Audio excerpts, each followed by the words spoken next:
ایران سے اب جو پیغام سامنے آیا ہے اس نے امریکہ اور پوری دنیا کی تشویش بڑھا دی ہے۔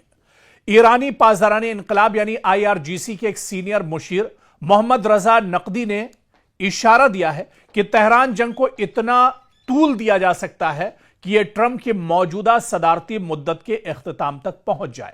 یہ صرف ایک جنگی بیان نہیں، اس کے اندر ایران کے ممکنہ طویل مدتی جنگی حکمت عملی بھی چھپی ہوئی نظر آتی ہے۔ آخر ایران چاہتا کیا ہے؟ کیونکہ ایرانی پاسداران انقلاب کے مشیر محمد رضا نقدی سے جب پوچھا گیا کہ کیا ایران کا مقصد جنگ کو اس وقت تک جاری رکھنا ہے جب تک ٹرمپ اقتدار میں ہے، تو انہوں نے کہا کہ جنگ کو طویل کرنا ایک راستہ ہو سکتا ہے۔ ان کے مطابق ایران کا مقصد صرف موجودہ جنگ لڑنا نہیں بلکہ ایسی بازدار قوت پیدا کر رہا ہے کہ مستقبل میں کوئی دشمن ایران پر حملہ کرنے سے پہلے کئی مرتبہ سوچے۔ یعنی تہران کا حساب کچھ یوں ہے کہ اگر جنگ فوری طور پر ختم کرنے کے بجائے دشمن کو طویل عرصے تک دباؤ، اخراجات اور غیر یقینی صورتحال میں رکھا جائے تو مستقبل میں کسی بھی امریکی حکومت کے لیے ایران کے خلاف دوبارہ فوجی کارروائی کرنا زیادہ مشکل ہو سکتا ہے۔ یہاں اس بیان کا سب سے اہم پہلو سامنے آتا ہے۔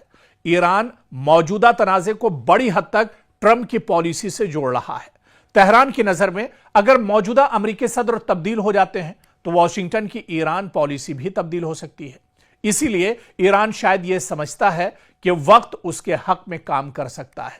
اگر جنگ فوری طور پر ختم ہو جاتی ہے تو امریکہ اپنی فوجی اور معاشی طاقت کے ساتھ دباؤ برقرار رکھ سکتا ہے، لیکن اگر تنازع طویل ہوتا ہے تو واشنگٹن پر بھی سیاسی، معاشی اور فوجی دباؤ بڑھ سکتا ہے۔ یہی وجہ ہے کہ ایران کے موجودہ بیانات میں صرف حملے اور جوابی حملے نہیں بلکہ طویل مدتی مزاحمت کا تصور بھی نمایاں ہے۔ کیونکہ یہاں ایک بات واضح کرنا ضروری ہے، ایرانی مشیر کا بیان یہ اعلان نہیں ہے کہ جنگ لازماً 2029 تک جاری رہے گی۔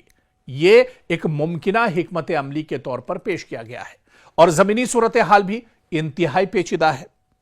ایران اور امریکہ کے درمیان جنگ بندی یا عبوری سمجھوتے کی کوششیں پہلے بھی ہو چکی ہیں، لیکن بنیادی اختلافات اب تک حل نہیں ہوئے۔ ایران اور امریکہ کے درمیان جوہری پروگرام، پابندیوں، جنگی کارروائیوں اور ابنائے ہرمز جیسے معاملات پر اختلاف لگاتار برقرار ہے، اور رپورٹس کے مطابق حالیہ مذاکرات میں بھی کوئی نمایاں پیش رفت نہیں ہوئی، جبکہ ایران نے ابنائے ہرمز کو دوبارہ کھولنے کے لیے اپنی شرطیں بھی رکھی ہیں۔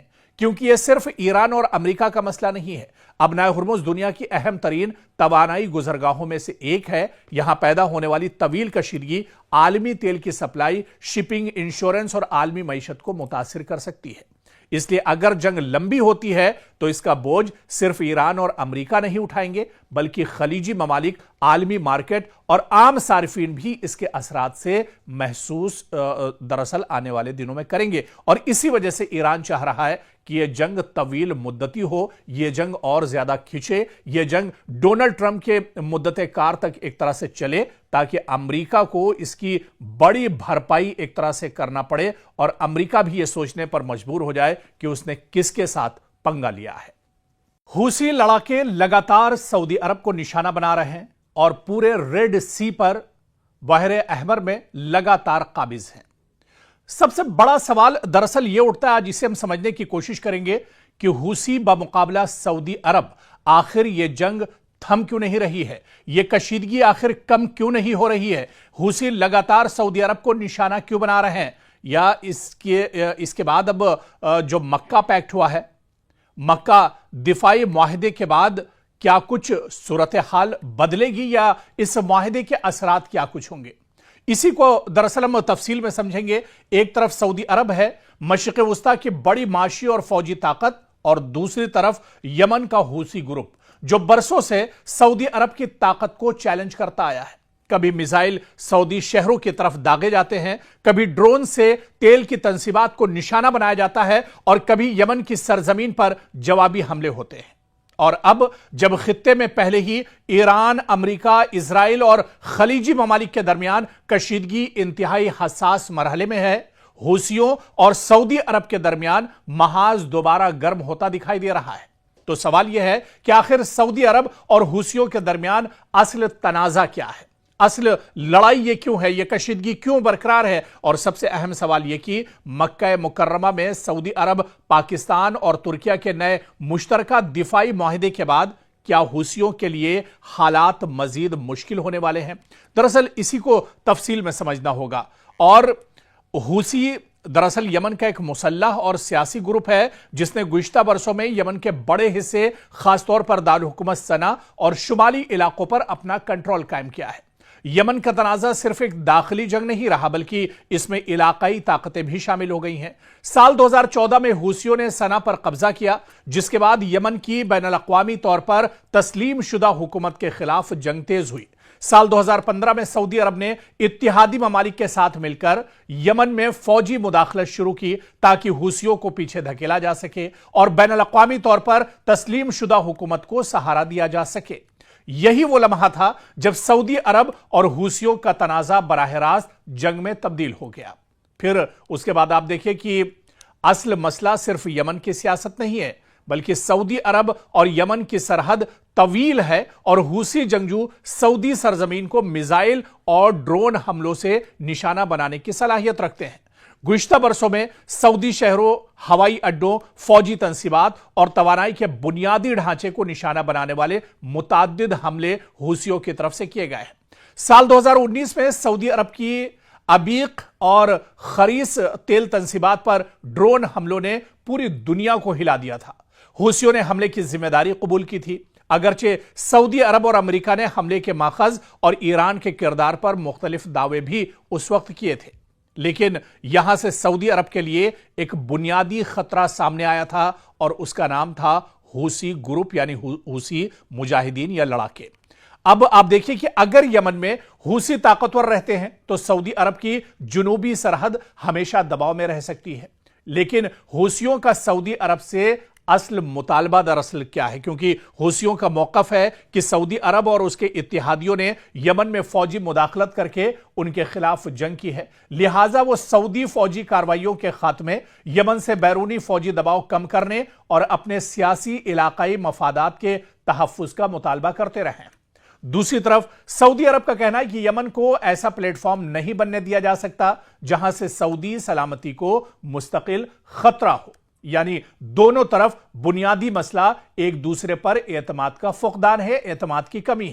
یہاں ایک اہم پوائنٹ یا ایک اہم نقطہ سمجھنا ضروری ہے کہ سال 2022 میں جنگ کی بڑی فرنٹ لائنز بڑی حد تک منجمد ہو گئی اور سعودی عرب اور حوثیوں کے درمیان مذاکرات کی امید پیدا ہوئی، لیکن امن مکمل طور پر قائم نہیں ہو سکا۔ حوثی اب بھی یمن کے بڑے حصے پر قابض ہیں اور دوسری جانب یمن کی بین الاقوامی طور پر تسلیم شدہ حکومت اور اس کے اتحادی بھی موجود ہیں، یعنی جنگ کا بڑا محاذ خاموش ضرور ہوا لیکن تنازع ختم نہیں ہوا۔ اور اب سال 2026 میں حالات دوبارہ خراب ہوتے دکھائی دے رہے ہیں، یا یہ کہا جائے کہ حالات ایک طرح سے کشیدہ بنے ہوئے ہیں۔ اور پھر آپ دیکھیں کہ حالیہ دنوں میں حوثیوں اور سعودی عرب کے درمیان کشیدگی دوبارہ ایک طرح سے بڑھ رہی ہے۔ سعودی عرب نے جیزان میں ایک آرامکو تنصیب پر حملے کی اطلاع دی اور کہا کہ آگ پر قابو پا لیا گیا ہے۔ دوسری طرف یمن کے المخا بندرگاہ پر حوثیوں کے میزائل اور ڈرون حملوں میں کم از کم 7 افراد ہلاک ہوئے، جن میں شہری بھی شامل تھے۔ حوثیوں نے حملے کی ذمہ داری قبول کرتے ہوئے کہا کہ ان کا ہدف سعودی فوجی اہلکار اور ہتھیاروں کے ذخیرے تھے، اور اس کے بعد مزید میزائل حملوں کی اطلاعات بھی سامنے آئیں۔ یعنی جو تنازع کچھ عرصے سے نسبتاً کم شدت کا دکھائی دے رہا تھا، اس میں دوبارہ فوجی سرگرمی ایک طرح سے بڑھ رہی ہے۔ اور اب آپ دیکھیں کہ حوثی سعودی تنازع کو ایران کے بغیر سمجھنا مشکل ہے، کیونکہ حوثیوں کو ایران کے قریب سمجھا جاتا ہے اور ایران پر حوثیوں کو ہتھیار، ٹیکنالوجی اور دیگر معاونت فراہم کرنے کے الزام عائد ہوتے رہے۔ لیکن یہ کہنا بھی درست نہیں ہوگا کہ حوثی صرف ایران کے حکم پر چلنے والی فورس ہے۔ حوثیوں کے اپنے سیاسی، علاقائی اور یمنی مفادات ہیں، تاہم سعودی عرب کے لیے یہ مسئلہ ہے کہ اگر ایران کے ساتھ اس کی کشیدگی بڑھتی ہے تو یمن کا محاذ بھی دوبارہ ایک بڑے علاقائی تنازع کا حصہ بن سکتا ہے، خاص طور پر ایسے وقت میں جب پورا مشرق وسطی پہلے ہی شدید کشیدگی کا شکار ہے۔ اور اب سب سے اہم سوال کہ مکہ دفاعی معاہدے کا کیا بدل سکتا ہے یا اس سے صورتحال بدل سکتی ہے؟ کیونکہ 7 اگست کو مکہ مکرمہ میں سعودی عرب، پاکستان اور ترکیہ نے مشترکہ دفاعی معاہدے پر دستخط کیے۔ اس معاہدے کی بنیادی شق کے مطابق تینوں ممالک میں سے کسی ایک پر مسلح حملہ تینوں پر حملہ تصور کیا جائے گا، جبکہ دفاعی تعاون، تربیت، انٹیلیجنس اور فوجی تعاون کو بھی ایک طرح سے بڑھایا جائے گا۔